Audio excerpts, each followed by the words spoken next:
just back from Toronto for the Toronto International Film Festival. Our friend Christopher Redmond from DearCastandCrew. He's a local blogger and filmmaker. Hey, Chris. Good morning, guys. I'm up. I made it. We were a little worried. It was a long weekend, but it was great. How many movies did you see? I was able to see 6 films in about 48 hours, which is not bad considering, I'm out to about 4 in the morning and I got to be at that first screen at 9 a.m. if I want to see anything. So They really start that early. Oh, yeah. You got to be there early. To... And you got to be there earlier than that to get in.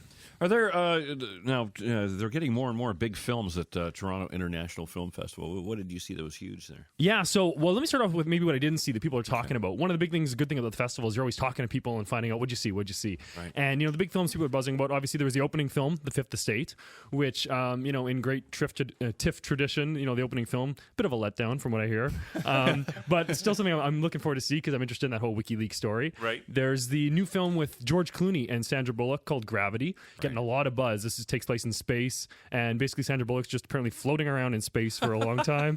And from what James Cameron said, he's not involved in the film. It's directed by Alfonso Cuarón, but James Cameron said it's one of the best sci-fi films of all time. Wow. And it's all time. All time, yeah. It's getting a lot of good buzz, so this is one I'm really hoping still to check out. Yeah. And the other big one people are talking about, the one I haven't seen, is 12 Years a Slave. So this is kind of this unflinching look at slavery in the U.S. in the 1800s. And from what I heard, actually there was a shouting match that went on during the premiere. So there's a woman that stands up, starts yelling at the filmmakers, shame on you, because they're showing just really graphic violence in this film. Right. And other audience members are standing up yelling at her, it's bleeping history, and so getting a lot of buzz, but apparently, incredible very controversial film. Yeah, so looking forward to that one. But a lot of the other big films are actually this year, like a big theme of the festival seems to be Canadian directors really making it big.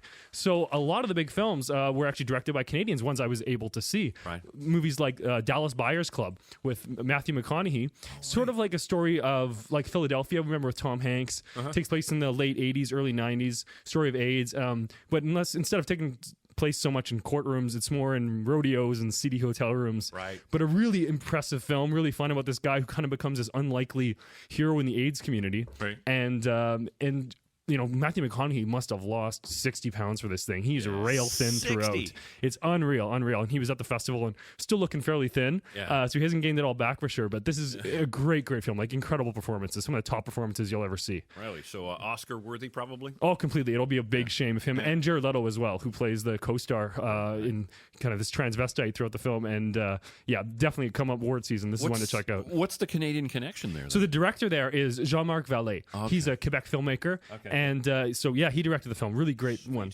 And another one called Prisoners. So this is a film directed by Denis Villeneuve. He did Incendie, which was nominated for an Oscar last year. Mm-hmm. And he actually has 2 films at the festival. And this one's with Hugh Jackman and Jake Gyllenhaal.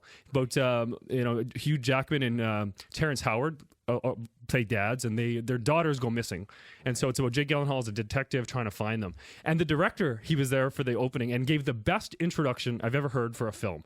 So he goes up there and talks about how he's a Canadian director. Yeah. TIFF gave him a start. He's really thankful. But he said he knows how the festival circuit works. He goes, now guys, I know you've been in line for a long time, and a lot of you got to go to the bathroom. He goes, but this is a long film. It's about 2.5 hours long. He goes, it's a thriller. He goes, and there's a lot of things in it you can't miss. He's like, you just can't miss this movie. Like, it's all connected. Right. He goes, but there's one part. He goes, Terrence Howard will start talking to a horse. He goes, that's your cue. He goes, you got about 2 minutes. You can get up, go to the bathroom there, try not to run. So, it's a really funny thing. So we're all sitting there just gripped, awesome. Watching this movie. There's no scene with a horse, right? Nobody budges for the entire movie. Brilliant setup. That's funny. Awesome. Nice. And there's a movie with an Ottawa connection in this. That's right, yeah. So of all the films I saw, some of them were just Canadian films as well. This one particularly was a documentary by Alanis Obomswin. Now, she's an Aboriginal filmmaker here in Canada, and she made a film called Hi Ho Mistahey. All right, and it's sort of this colloquial Cree slang for I love you very much. Oh. And so this is a story that sort of takes place in Attawapiskat First Nation, right, which you've probably heard of from the water crises and stuff. Right. This one's about the schools there and how they lost their school in the year 2000 because they just had to shut it down. There was just asbestos and everything in the school. And so they've been in portables for the last 12, 13 years, these kids. freezing. They're all wearing their jackets and every day in class, and just the horrible conditions. And they've never had a school built. And so this story follows a group of advocates who go before the UN, even in Geneva, and make a human rights complaint. And they're trying to pass this motion in Parliament. So the connection here is they got students, like elementary school students around the country, to write letters to the government and say all students deserve a fair right to education. And the school they follow is here at Elgin Street Public School.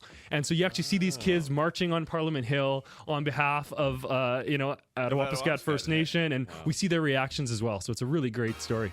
Cool. All right. Sounds great. It's Christopher Redmond, local filmmaker and blogger, and DearCastandCrew is the place where your blog is available. We'll put a link on our website, live885.com, and then click on Startup. Thanks, Christopher. Thanks, guys. Appreciate it. It's 8:46 now, Live 88.5.